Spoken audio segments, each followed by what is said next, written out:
Dengue জ্বরে কাঁপছে দেশ। উপজেলা থেকে বিভাগীয় শহর সবখানেই এডিস মশার রাজত্ব। ঘর বাহিরে রাত কি দিন মিলছে না নিস্তার, তাই দিনে দুপুরেও থাকতে হচ্ছে মশারি টানিয়ে। বছরের শুরুর দিকে দেশে ডেঙ্গু আক্রান্তের সংখ্যা কম থাকলেও বাড়তে থাকে জুন থেকে। গত জানুয়ারিতে ডেঙ্গু আক্রান্তের সংখ্যা ১১৮১ জন থাকলেও সেপ্টেম্বর মাসে সে সংখ্যা দাঁড়ায় ১৫,৮৬৬তে। আর চলতি মাসের ২ দিনে আক্রান্ত হয়েছেন ৮৮৬ জন। আইসিডিডিআরবির তথ্য বলছে, গত ২৪ ঘণ্টায় সারা দেশে মোট ৩৯৬ জন নতুন করে ডেঙ্গু আক্রান্ত হয়েছেন। এর মধ্যে সবচেয়ে বেশি বরিশাল বিভাগে ৯৬ জন। এদিন ডেঙ্গু আক্রান্ত হয়ে মৃত্যু হয়েছে ২ জনের, আর এ সপ্তাহে প্রাণ গেছে ১৪ জনের। বিভাগ হিসেবে দীর্ঘদিন ধরে ডেঙ্গু আক্রান্তের শীর্ষে বরিশাল।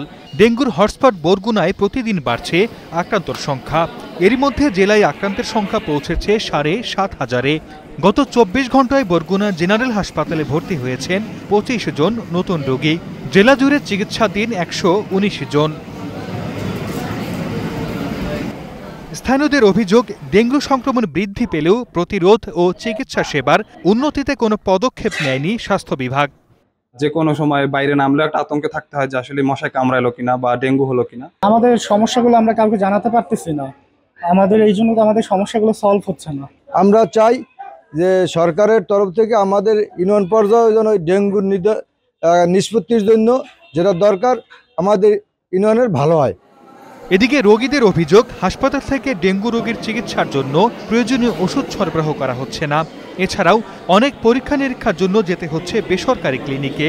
এতে ভুল চিকিৎসার ঝুঁকি বাড়ার পাশাপাশি গুনতে হচ্ছে অতিরিক্ত টাকা। এখানে সব টেস্ট করানো যায় না, সিবিসি এবং অন্য সব টেস্ট হলে বাইরে থেকে আমাদের করাই নিয়ে আসা লাগে।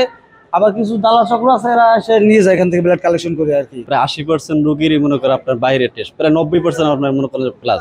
চিকিৎসকরা বলছেন, ডেঙ্গুর ঢেউ থামাতে কেবল প্রতিকারের সুফল পাওয়া যাবে না, দরকার জনসচেতনতা। এবছরে ডেঙ্গু রোগীর চাপ মাত্রাতিরিক্ত হওয়ার কারণে মোট রোগীর সংখ্যা অনেক বেশি বেড়ে গেছে। ডেঙ্গু কিন্তু পুরোপুরি রেনি সিজনারি রোগ। এটা আমরা দেখা যায় যে নভেম্বরের মাঝামাঝি পর্যন্ত ডেঙ্গু থাকে। এখন যেহেতু বৃষ্টিটা বেশি হচ্ছে, ডেঙ্গু বাড়ছে এবং সাথে সাথে আমাদের অসচেতনতা একটা দায়ী। আমরা যখন ডেঙ্গু অনেক বেশি ছিল তখন যতটুকু সচেতন ছিলাম, আমাদের সচেতনতা আবার কমে গেছে, এই জন্য ডেঙ্গুর কেস বাড়তেছে। চলতি বছর সারা দেশে ডেঙ্গু আক্রান্ত হয়ে সুস্থ হয়েছেন ৪৫,৬৮২ জন।